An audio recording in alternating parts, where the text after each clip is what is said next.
Thank you, Madam Speaker. I rise today with an update on the condition of San Francisco, a city whose fate has been largely shaped by several politicians of prominence here in Washington, D.C.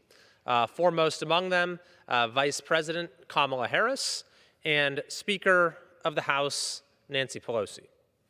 I think it's important for all Americans to understand the tragedy of San Francisco, what has happened to one of America's most beautiful cities, because the same radical failed policies that have caused San Francisco's decline and collapse are gaining increasing traction in Washington, D.C.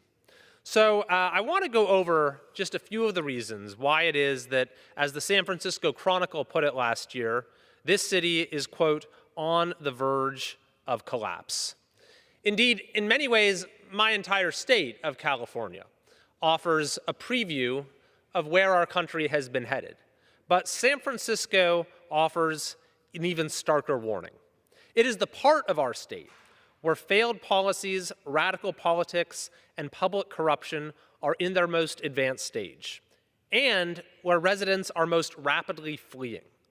In an article headlined, "San Francisco Falls into the Abyss," UCLA economics professor Lee Ohanian writes, quote, "No major American city has failed at the same level as Detroit, whose population dropped from 1.85 million people in 1950 to about 630,000 today. Move over Detroit," he writes. "Here comes San Francisco, which lost 6.3% of its population between 2019 and 2021, a rate of decline larger than any two-year period in Detroit's history and unprecedented among any major U.S. city. The city is declining faster than any major U.S. city in the history of our country. And the reasons are not a mystery. Foremost among them are crime, drug addiction, homelessness, waste, unaffordability, failing schools, all a result of failed governance. So let's just start with the crime situation in San Francisco, which is a city that has had a progression of self-described progressive prosecutors, starting with now Vice President Harris, who has used that term to describe herself, progressive prosecutor, followed by others in her mold, George Gascon, and then Chesa Boudin, who was ultimately recalled from office by voters. Now, on a state level, California law has essentially legalized many forms of crime, making theft of merchandise below $950 a misdemeanor, as well as the possession of even Class A drugs. In practice, this means offenders are rarely, if ever, prosecuted, and in many cases, businesses have stopped even reporting losses.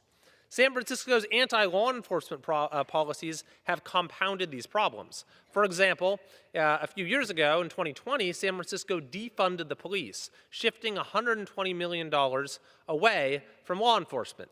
If you park your car while in the city, the advice is just to leave the doors open and make sure there are no valuables inside. That will at least spare you the cost of replacing your windshield. Last year, the Castro Merchants Association, representing 125 business owners, wrote a scathing letter regarding the city's failure to address the lawlessness around them. One said, "We're just seeing constant vandalism, constant drug use in public, people passed out on the sidewalk, people having psychotic breakdowns, and it's just not something a small business owner should have to deal with." On top of these general problems relating to crime, retail theft, car thefts, is the issue of drug use. Walking through San Francisco, you will see open drug use and drug dealing, with an open-air drug market scene that is so rampant that even last year, Governor Gavin Newsom sent in the National Guard, ostensibly to get it under control. While California has among the highest rates of illegal drug use in the country, San Francisco is well above the national average, with 22% of the population in the San Francisco-Oakland-Fremont area using an illegal drug in the last year. Tragically, the number of overdose deaths has skyrocketed from 222 to now 647 in a given year. Things only got worse during the COVID shutdowns as far more people in the city died from overdoses than from COVID. Facing among the most punishing lockdowns in the country, emergency room mental health visits increased substantially, especially for young people. It certainly doesn't help matters that the supply of drugs is so abundant thanks to the crisis at our border, largely overseen by this administration's border czar, Vice President Kamala Harris. And it should be noted that San Francisco declared itself a sanctuary city long before California became a sanctuary state. On that note, the current vice president also played a starring role when she was district attorney, abiding by the city's sanctuary policies. And then when she was the state's attorney general, she actually paved the way for California to become a sanctuary state by opposing a federal law meant to stop sanctuary jurisdictions. A third issue that one will confront immediately in San Francisco is homelessness. And this is very much connected to the crisis of crime, drug use, and mental health, the explosion of homelessness in San Francisco. Once again, while California leads the nation in homelessness, San Francisco is worst of all.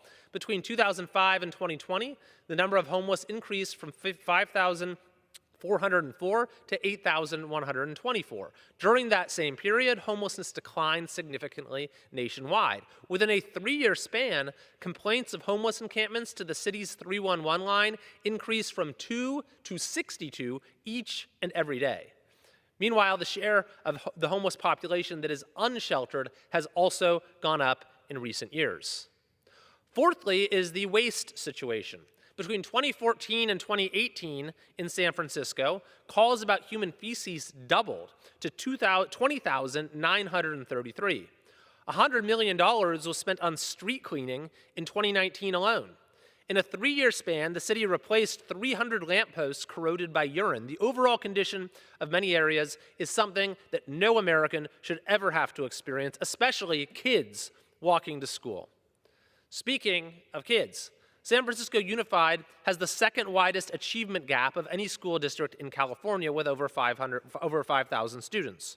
A Cal Matters investigation from 2017 found that San Francisco had the worst black student achievement rate of any county in California. Just 19% of black students in San Francisco passed the state's reading test, compared with 31% statewide. This was before COVID. While California was last in the nation in getting students back to school, San Francisco was worst of all, keeping schools closed not only in 2020, but through the end of the 2020-2021 school year. While they refused to actually operate schools, the district instead spent time on a commission to rename them, even proposing taking Abraham Lincoln's name off of an elementary school. The district then came up with a scheme to scam the state by pretending to open for the last 2 weeks of the school year in order to get millions of dollars in extra funding. Predictably, test scores have since plummeted even further. The citizens of San Francisco, by the way, responded by recalling 3 of the school board members from office, each by over 70% of the vote. A fifth issue is bureaucracy. It costs an estimated $100,000 to build one tiny home for the homeless, 10 times more than even other places in the Bay Area. Almost $1.2 million is the cost to build a single unit of affordable housing.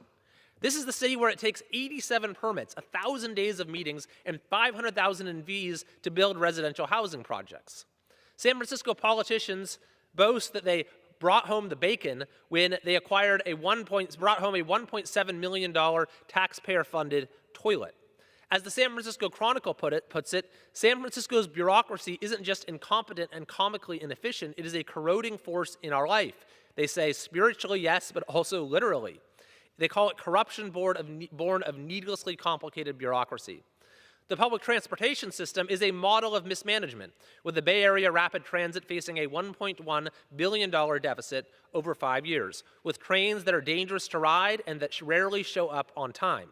No wonder ridership has plummeted, and they're projecting a $728 million deficit, this is for the city of the whole, over a span of 2 fiscal years. Finally, there's the cost of living. A survey from the Economist Intelligence Unit found that San Francisco is one of the 10 most expensive cities to live in the world. Average rent for a 1-bedroom apartment is over $3,500. According to data from the California Association of Realtors, a San Franciscan needs to make nearly $400,000 to buy a median income home. The cost of utilities, groceries, and other goods is also well above the national average. The city has simply become unaffordable for far too many people. Now, this is the political situation. This is the reality on the ground in San Francisco. And it is directly linked to the political culture of radicalism that has developed in that city over the course of the last, say, decade and a half. And what's truly alarming is that many of the people who have had positions of leadership, like Gavin Newsom and Kamala Harris and Nancy Pelosi, have assumed greater power over our state and over our country. Indeed, California has seen its own population decline significantly. In fact, we led the nation in outbound U-Haul rentals over the course of 4 years, as you saw many of those problems I just discussed for San Francisco start to become problems for the entire state and are indeed now starting to become problems for the entire country. Now, I personally believe it's not too late to turn that particular city around. And for proof, you can look at the communities of my district. While California as a whole is declining, and 53 out of 58 of its counties are declining, the vast majority of my district is growing. Placer County and Folsom, for instance, are growing as much as anywhere in the state. Our communities are rated among the best in California to live, raise a family, and retire. While California, as I said, leads the nation in U-Haul departures, Roseville is the second-place city in the entire country in U-Haul arrivals. Many of the people leaving San Francisco, in fact, come to my district for safer communities, a more affordable cost of living, better schools, and an overall quality of life.